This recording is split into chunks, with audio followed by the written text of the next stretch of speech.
দর্শক, গত শনিবারে কুষ্টিয়ার দৌলতপুরে যে পীর হত্যাকাণ্ড ঘটেছে, সেই কাণ্ডের ব্যাপারে সরকার ব্যর্থ হয়েছে। সরকারের ব্যর্থতা এবার আনুষ্ঠানিকভাবে স্বীকার করে নেওয়া হলো। সরকারের খুবই গুরুত্বপূর্ণ একজন সাংবাদিকদের সঙ্গে ব্রিফিংয়ে এই স্বীকারোক্তি দিয়েছেন। সরকার কেন ব্যর্থ হলো? সরকারের ব্যর্থতা স্বীকার করে নেয়ার মাধ্যমে এক ধরনের উদারতা দেখানো হলো, নাকি এতে করে সরকার বিপাকে পড়বে? আর যিনি এই ব্যর্থতা স্বীকার করে নিলেন সরকারের পক্ষ থেকে, তিনি এটা সরকারের বক্তব্য দিলেন, নাকি তার ব্যক্তিগত বক্তব্য দিলেন এবং সেই বক্তব্যের পরিপ্রেক্ষিতে তিনি বিপাকে পড়ে যাবেন, সেই প্রশ্নটাও উঠছে। সরকারের ব্যর্থতার পাশাপাশি ইউনূস সরকারকেও দায়ী করা হয়েছে সমাজে এই ঘটনাগুলোর জন্য। এরকম ব্যাপার যখন ঘটছে সেটা নিয়ে আলোচনা করব। ওদিকে এই ঘটনায় প্রধান যে আসামি, স্থানীয় জামাত নেতা খাজা আহমেদ, তিনি একটি গণমাধ্যমের সঙ্গে সাক্ষাৎকার, অডিও সাক্ষাৎকার দিয়েছেন। অডিও বক্তব্যে তিনি নানা ব্যাপারে নিজেকে নির্দোষ দাবি করছেন এবং আজকে জামাতের উপজেলা কর্মসূচিও আছে, এরকম বক্তব্যও তার ফেসবুক পোস্ট থেকে দেখা গেছে। চলুন একটু জেনে দেখি সরকার কিভাবে ব্যর্থ হলো। সরকারের এই ব্যর্থতা পুষিয়ে নেওয়ার জন্য তাহলে সরকারের পদক্ষেপ আমরা দেখছি না কেন? কেন 5 দিন অতিক্রান্ত হওয়ার পরে 6 দিনের দিনও আমরা এই আসামিদের ধরার ব্যাপারে কোনো ধরনের কোনো পদক্ষেপ দেখতে পাচ্ছি না? সেই আলোচনাই করবে এই ভিডিওতে। থাকবেন পলিটিক্স। কুষ্টিয়া দৌলতপুরের পীর হত্যাকাণ্ড, পীর শামীম রেজা, জাহাঙ্গীর কালান্দার তার ভাবশিষ্য, এই পীর যাকে এলাকার অনেক লোক পীর হিসেবে দাবি করে, অনেকে ভণ্ড বলে, অনেকে বেধর্মী বলে, অনেকে বিভিন্ন ধর্মের মিশ্রণে কিছু একটা করতে চান বলে, নানা ধরনের মন্তব্য আছে। নানা ধরনের বক্তব্য সমাজে থাকবে, এটাই স্বাভাবিক, কিন্তু প্রত্যেকেরই মতামত দেওয়ার স্বাধীনতা যেটা থাকা উচিত, সেই স্বাধীনতা আমরা কেড়ে নিতে চাচ্ছি। এখানেই সমাজের অসঙ্গতিটা তৈরি হচ্ছে।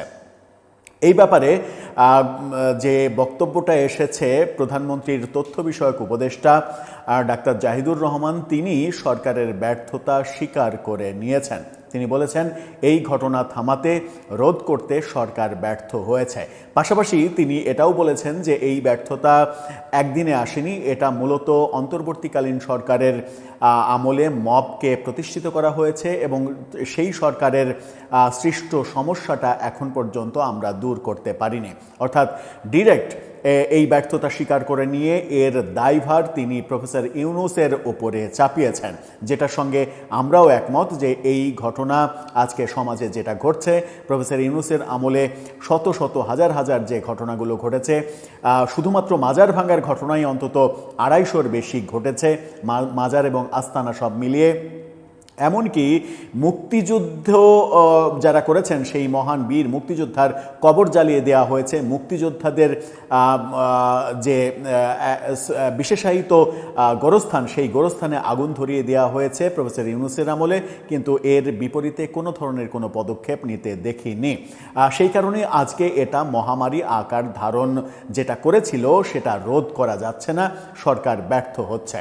কিন্তু সরকার ব্যর্থ হওয়ার পরে সরকারের তো উচিত ছিল যে এই ঘটনায় যারা দোষী তাদের খুব দ্রুত গ্রেপ্তার করা, কারণ সরকার ইচ্ছে করলে পারে না, এমন কোনো কাজ নেই। এই যে আসামিরা এখন পর্যন্ত গ্রেপ্তার হচ্ছে না, তাদের বিরুদ্ধে ব্যবস্থা নেওয়া হচ্ছে না, এটা পুলিশের গাফিলতি নাকি পুলিশের ব্যর্থতা, সেই ব্যাপারটা দেখাও সরকারের কর্তব্য। কি বলছেন জাহিদুর রহমান? চ্যানেল আয়ের এই শিরোনামটা দেখে নিন। তিনি বলছেন যে অন্তর্বর্তী সরকারের সময় মবকে প্রশ্রয় দেওয়া হয়েছিল। জাহিদুর রহমান অন্তর্বর্তী সরকারের কাঁধের উপরে দায়টা চাপিয়ে দিয়েছেন, যদিও তিনি তার সরকারের ব্যর্থতা স্বীকার করেছেন। খবরে বলা হচ্ছে অন্তর্বর্তী সরকারের সময় মবের বিষয়টি খতিয়ে দেখে আইনগত ব্যবস্থা নেওয়া হবে বলে জানিয়েছেন প্রধানমন্ত্রীর তথ্য ও সম্প্রচার উপদেষ্টা ডাক্তার জাহিদুর রহমান। অর্থাৎ প্রফেসর ইউনূসের আমলে যত মব হয়েছে সেগুলো খতিয়ে দেখা হবে, এমন বক্তব্য তিনি দিয়েছেন। ডাক্তার জাহিদ খুবই মানে বাস্তববাদী একজন মানুষ, তার মতো করে তিনি ভাবছেন, কিন্তু সরকারও কিংবা সরকারের স্বরাষ্ট্র মন্ত্রণালয় তার মতো করে ভাবছে কিনা, কারণ স্বরাষ্ট্র মন্ত্রণালয়ে যিনি আছেন তিনি বিএনপির মানে দ্বিতীয় ক্ষমতাধর ব্যক্তি, এটা আমরা জানি। সুতরাং তার ভাবনা সেম কিনা, নাকি জাহিদুর রহমান তার নিজের ব্যক্তিগত বক্তব্য দিলেন, এই ব্যাপারটা আমরা কার্যক্রমের মাধ্যমে বুঝতে পারবো। এরপর তথ্য অধিদপ্তরে সাপ্তাহিক নিয়মিত ব্রিফিংয়ে তিনি আরও বলেন, অন্তর্বর্তী সরকারের সময় মবকে প্রশ্রয় দেওয়া হয়েছে। কুষ্টিয়ায় পীরের হত্যার ঘটনায় সরকার ব্যর্থ হয়েছে বলেও মন্তব্য করেন তিনি। অর্থাৎ সরকারের ব্যর্থতা তিনি স্বীকার করে নিয়েছেন, কোনো ধরনের কোনো অজুহাত দেখাননি।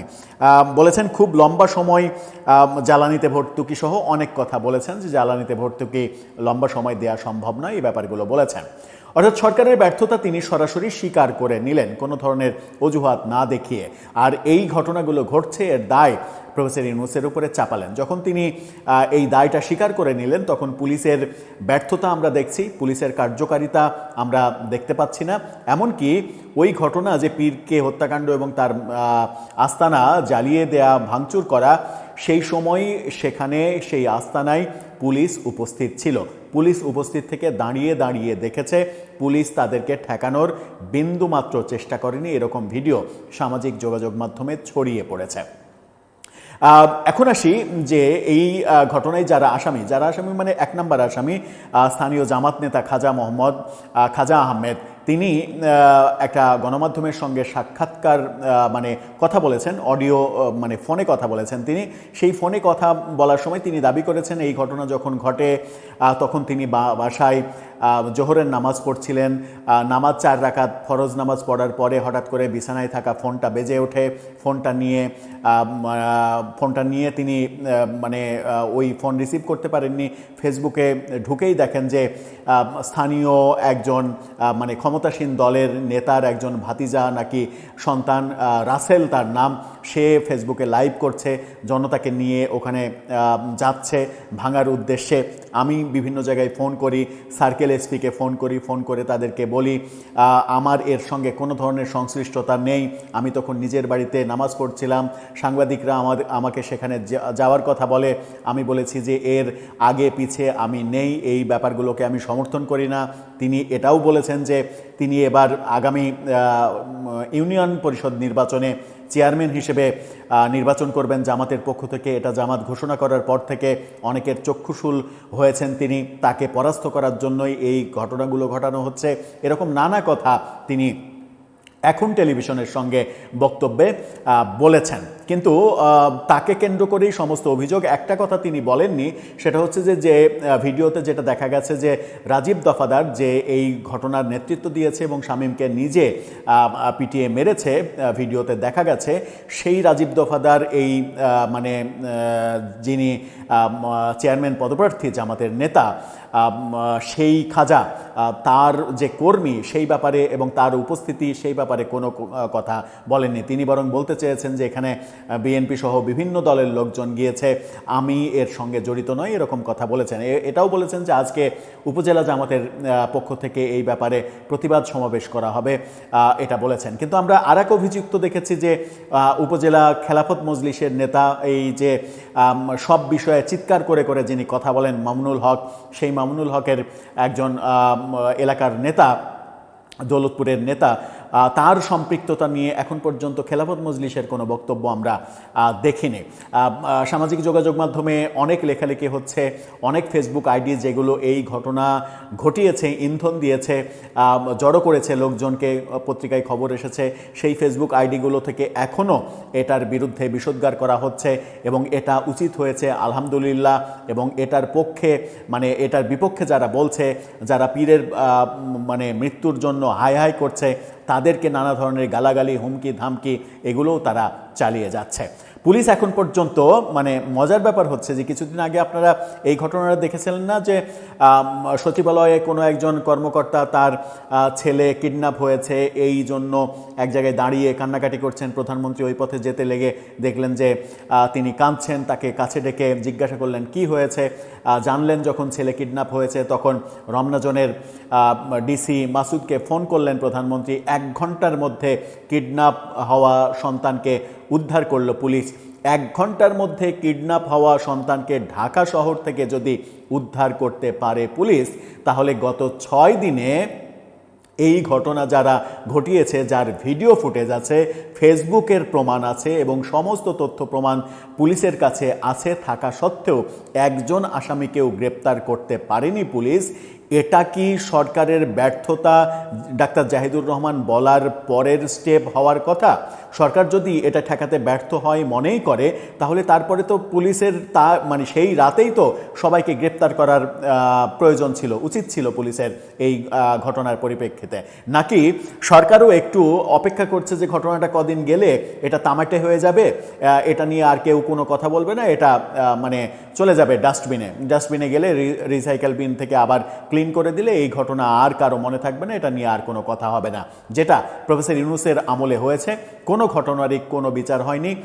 2-4টা ঘটনার মামলা মানে দায়সারা মামলা হয়েছে, কিন্তু একজন আসামির গ্রেপ্তার কিংবা বিচারের কোনো উদ্যোগ আমরা দেখিনি। প্রফেসর ইউনূসের আমলের যে ঘটনা, সেই ঘটনার জন্য ডাক্তার জাহিদুর রহমান তাকে দোষী করছেন, কিন্তু সেই আমলে যেমন বিচারহীনতা দেখেছি, এই আমলে যদি বিচারের ব্যবস্থা প্রতিষ্ঠিত তারা করতে না পারেন, তাহলে কিন্তু জনগণ 2 আমলকে এক করে দেখা শুরু করবে। নিশ্চয়ই সেই মানে কি বলবো যে সমালোচনার ভাগীদার বিএনপি সরকার হতে চাইবে না।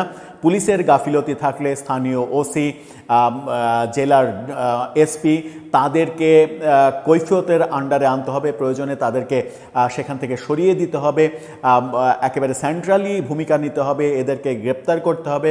গ্রেপ্তার করে যারা এই হত্যাকাণ্ড ঘটিয়েছে, যারা পরিকল্পনা করেছে, তাদের সবাইকে সর্বোচ্চ শাস্তি নিশ্চিত করলেই সরকার প্রমাণ করতে পারবে যে এই সরকার মবকে কোনোভাবেই প্রশ্রয় দিতে চায় না, যেটা স্বরাষ্ট্রমন্ত্রী বেশ কিছু